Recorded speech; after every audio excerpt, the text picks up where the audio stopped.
Mike with Mike's Crazy Computer Tips. Today I'm going to be showing you how to replace your RAM on your laptop hard drive motherboard.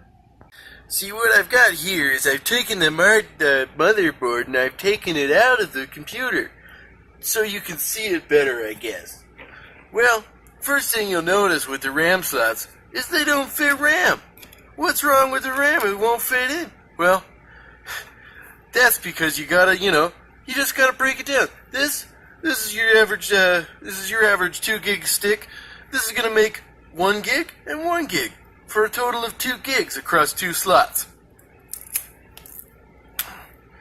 Now, some of these manufacturers will be a bit tricky. Maybe they won't line them up right, and it won't fit in properly. Well, that's where you get your handy hobby cutters. And you just take out the chunks that you need. Just a little snip here. It's easy as pie. Son of a... Easy as apple pie. And now, look at that. Fits in like a glove.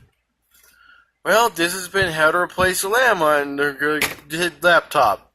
See you next time. Don't forget to like and subscribe.